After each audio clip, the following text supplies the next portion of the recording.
Good morning and welcome to the Core Connection. I'm Mira Rubin here with you on Enlightened World Network. And today's topic is values and living in alignment with our values. The thing is, how do we do that when we don't even know what our values are?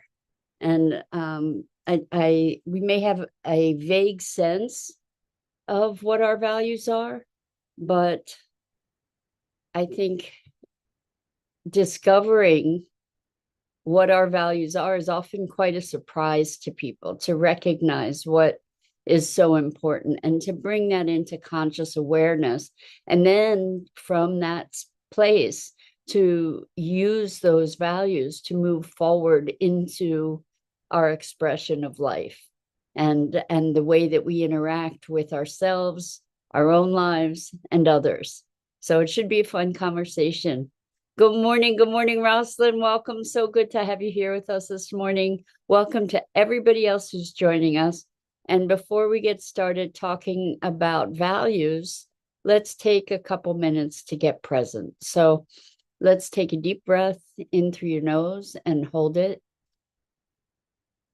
And imagine clean, crisp oxygen flooding your lungs, flowing into your bloodstream, nourishing all your cells, all your organs, bringing vital life energy to your body and being. And as you exhale, exhale any tension, stress, negativity, fatigue. And now let's take another deep breath in through your nose and hold it. This time, imagine brilliant, bright light lighting you up from the inside out, illuminating, electrifying, and energizing all your molecules, all your electrons, creating a brilliant beam of light and energy from your heart out into the world. And as you exhale, exhale any remaining tension, stress, negativity, fatigue. And now let's press our palms together. Vigorously rub your hands together to feel the friction, the temperature, the pressure, the motion, the tickling and tingling when you stop, and allow all those sensations to bring you present right here, right now, into this remarkable physical form that enables us to experience life. Welcome, welcome, welcome. So, values. It's really interesting. Lately, I hadn't recognized it in this context, but what I am seeing in this moment is that I've had several occasions to come into conscious alignment with my values. And these aren't even like the top values that I would say are the foundation of my being, although maybe I need to amend that list of values in light of this new awareness. So I've had a couple situations lately that tried my patience and where I was experiencing great frustration and anger, just outright anger. Let's just name it for what it is, right? So I was angry and frustrated and kind of feeling bullied and all kinds of other feelings in this particular situation. And from my history, and I'm telling my story because I'm thinking maybe you can relate to it. So in my household growing up, when it was sort of a fight, defend yourself kind of environment, not physically, but verbally. There was a lot of hollering. It was like a lot of defensiveness and counterattack. So feeling attacked, counterattack, and the lash out to protect yourself kind of thing. So one of my values, and it's funny because I kind of recoiled from this or recognizing that it was a value. I don't know why. I guess because it was so kindness. Because sometimes I think that people, I don't know, true confession, I guess I had kindness associated in some way with weakness. Um, but it's possible. So in the situation, when one feels attacked, when I felt attacked, there's an intent, a desire to lash out, and walking the line of being direct, being clear, and lashing out, being honest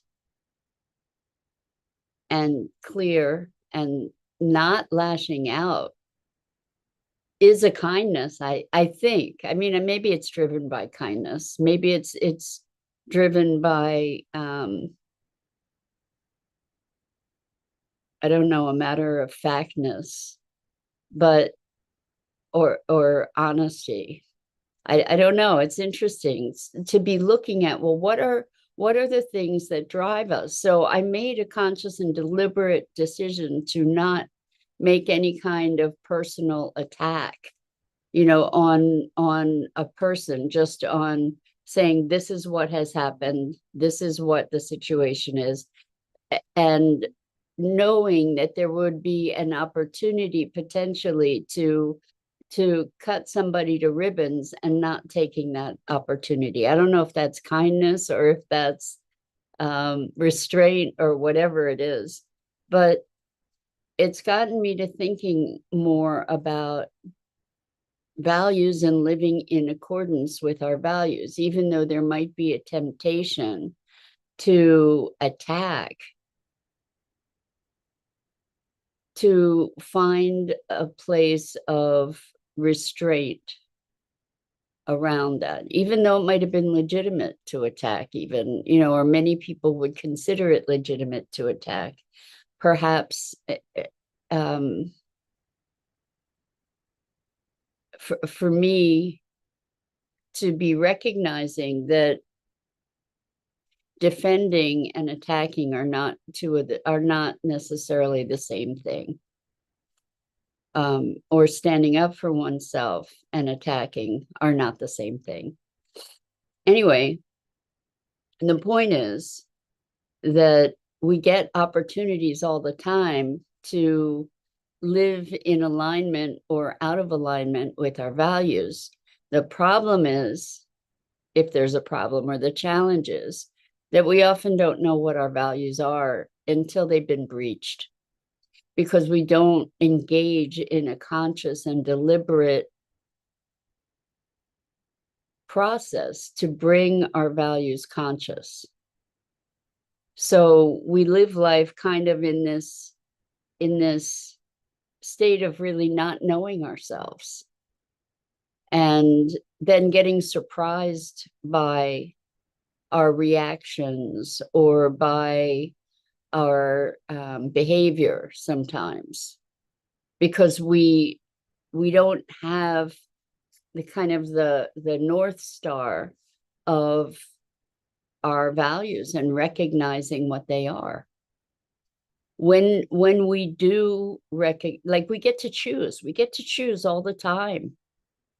We get to choose our behavior. Yes, we can like fall into reactivity because of past patterns, but the more conscious we are, the more consciously aware we are of our values, of the things that motivate us, of the things that trigger us, the more we can step into the opportunity to choose.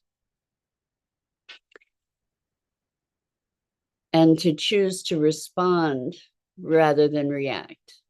Like what I noticed was I had a knee-jerk reaction before there was a confrontation. I had a knee-jerk reaction to attack. And I noticed that, and I said, but wait, that's not in alignment with my essence. The thing is, then when we act out of alignment with our values, what happens is we end up having a deep experience of shame, disappointment, typically, like, because there's this misalignment, and it doesn't feel good. We actually get a visceral sense of that misalignment.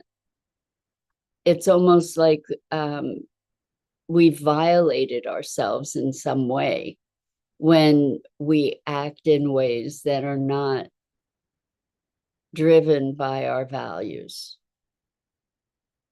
And then we get to work on how to forgive ourselves and how to metabolize that and how to create an opportunity from that and all those good things. But meantime, how can we recognize our values?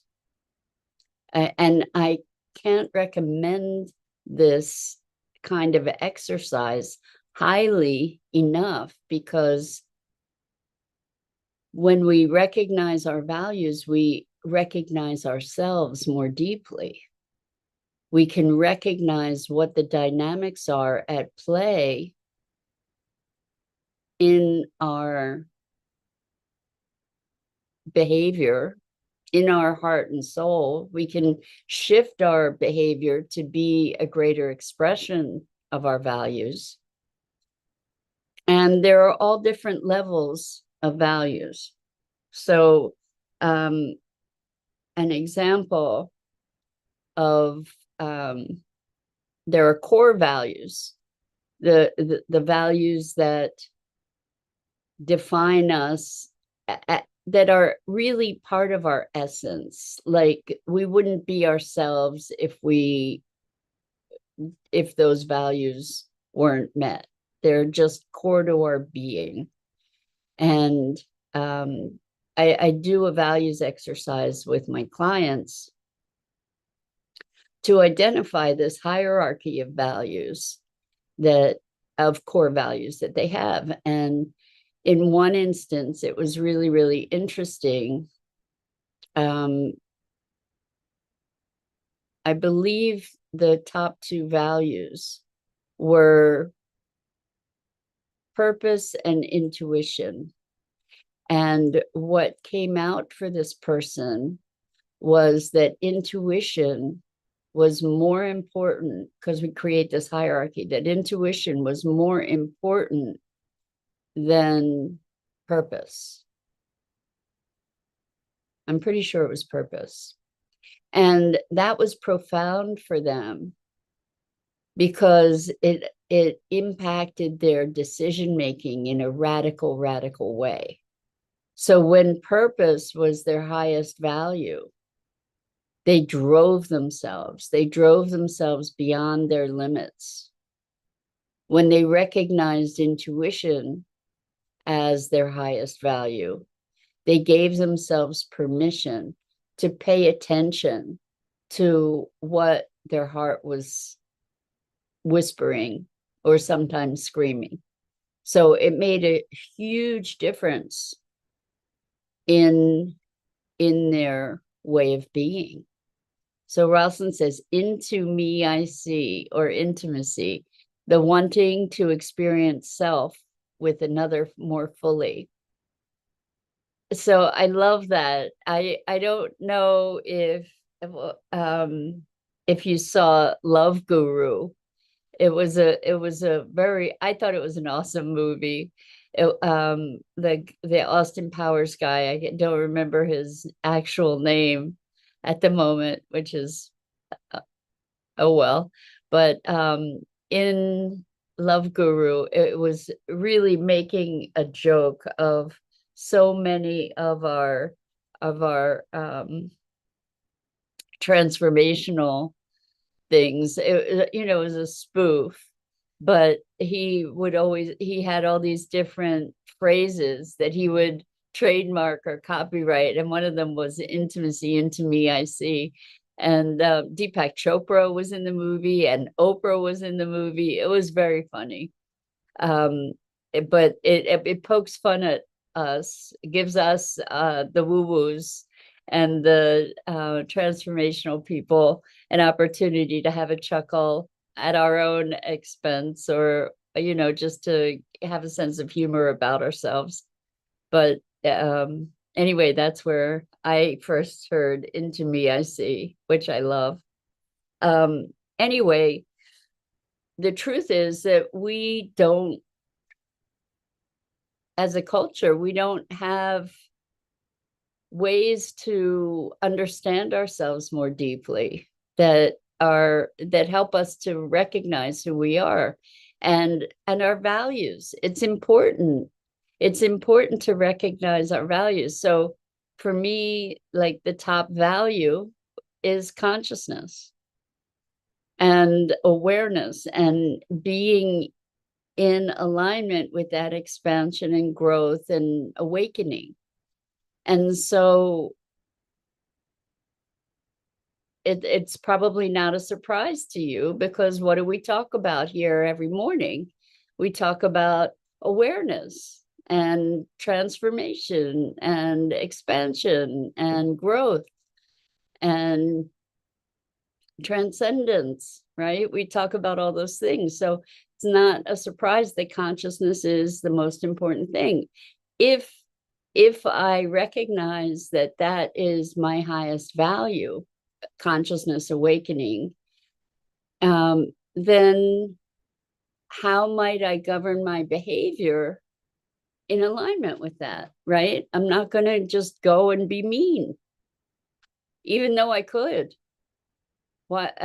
Because it's not serving my highest intention. So when I'm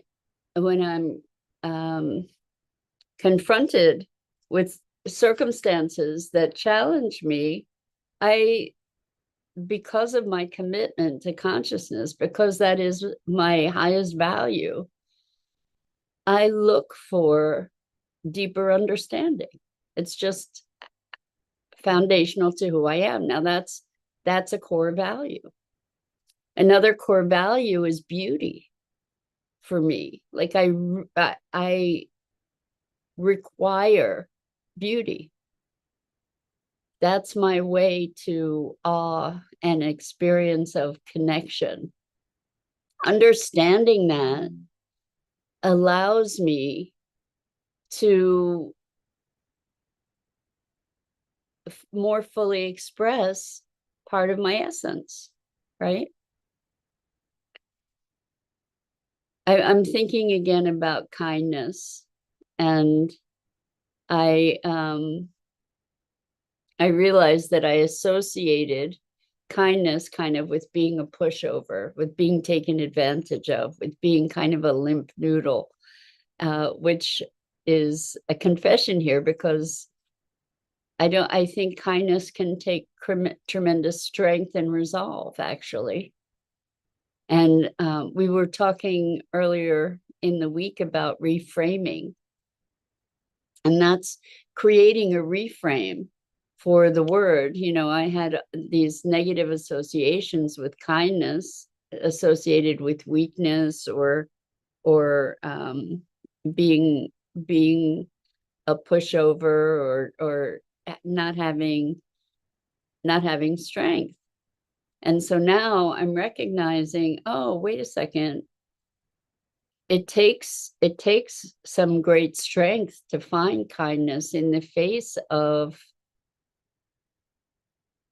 some people's behavior.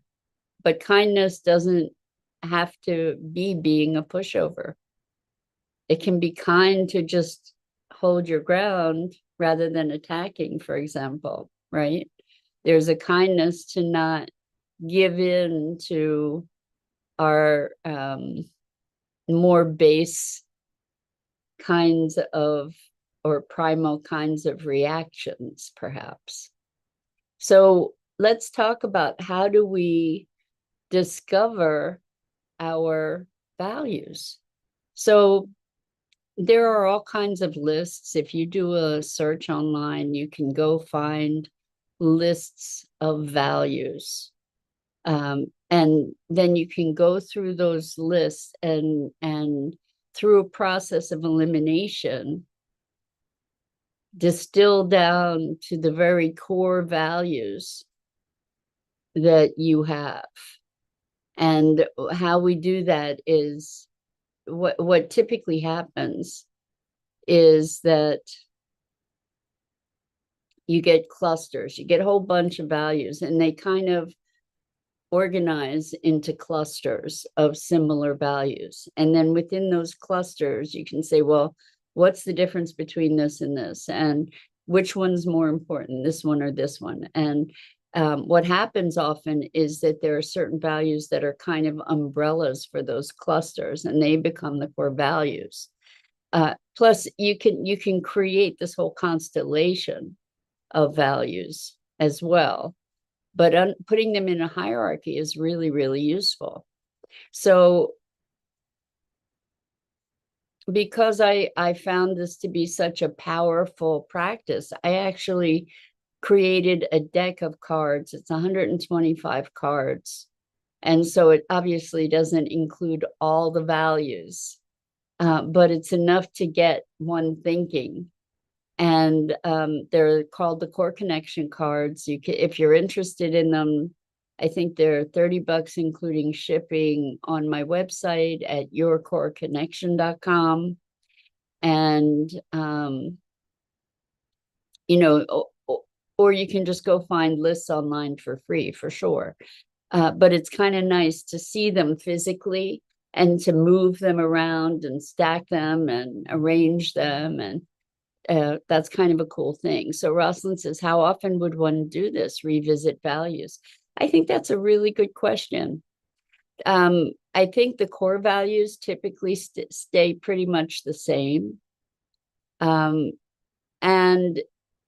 you know, a lot of us have New Year's rituals where we do a reevaluation, reassessment, and that's something that we could do once a year. You could do it quarterly. I think maybe also in times of transition when we're experiencing a lot of change, what happens is, I love that you say you say revisit values. I think that when we do visit our values, when we do look at them, it can give us a reset to say, oh, wow, you know what? I'm doing stuff that's not in alignment with my values. So one area to look at, for example, is if I'm valuing nature and I'm valuing sustainability and regeneration, then I get to look at the kinds of choices that I'm making in my life and see, are they in alignment with my values? And it's not easy, actually, in my experience, to be living fully in alignment with my values around ecology and sustainability in this culture. So there are things in my life that are definitely out of alignment. And the question is, so we can have values that conflict, right? So, for instance, my cat, my Jewel, I thought she was 17. I just discovered actually that she's 18. I just came across her birthday, and there was a year's differential. So she's actually 18. But I will do whatever it takes to feed this cat, to make sure that she eats. And if what she is going to eat comes in plastic, I buy it. And so my commitment to this cat is deeper than my commitment to sustainability, which is a really interesting thing to see. Like, I in terms of the hierarchy of my values, I have struggled with and have done my best to try and reconcile this discrepancy. But, like, if she eats it, because it's been hard to get her to eat different things, to find the right things for her to eat, if she'll eat and that is keeping her healthy and alive, I will feed it to her. And I will buy plastic stuff, which I would prefer not to do, but I don't have another solution yet. Anyway, so when we recognize the hierarchy of our values, in certain ways, it maybe can give us an opportunity to accept certain choices that we make or to revisit choices that we make. So another way that we can look at, are we living in alignment with our values? For instance, in a stock portfolio, let's say we're committed to sustainability, but we have stock in oil and gas companies, or companies that have really horrible labor practices, or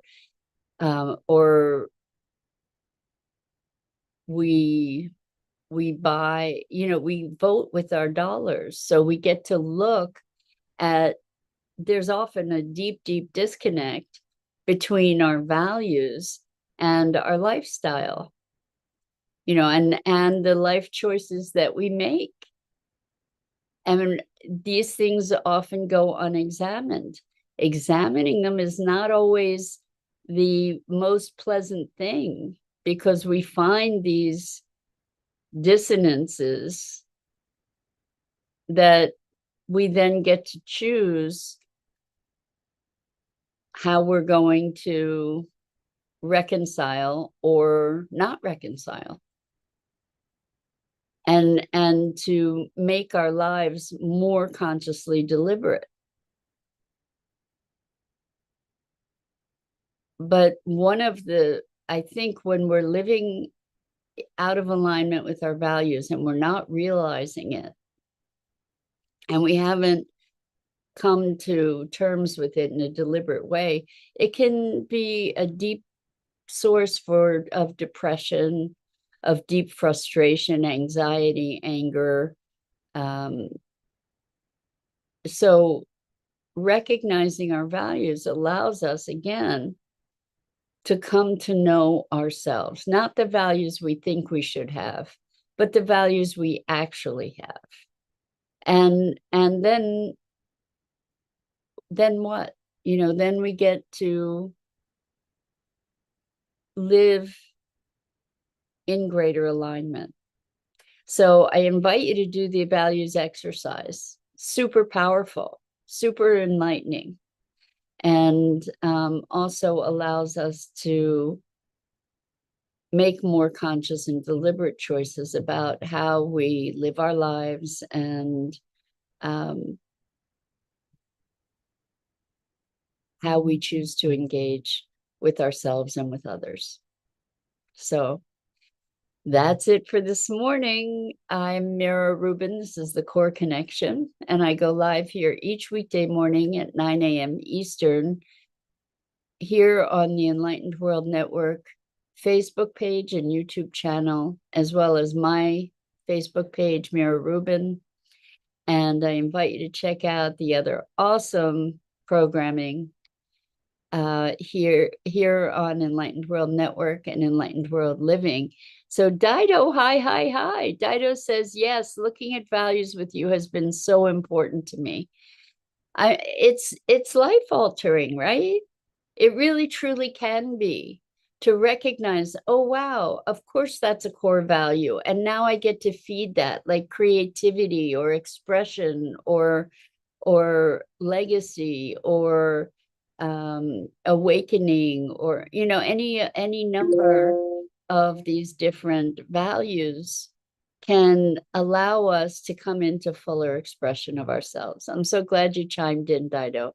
Anyway, I so appreciate the opportunity to be sharing our explorations and discoveries together, and to be broadening our awareness and our consciousness. So until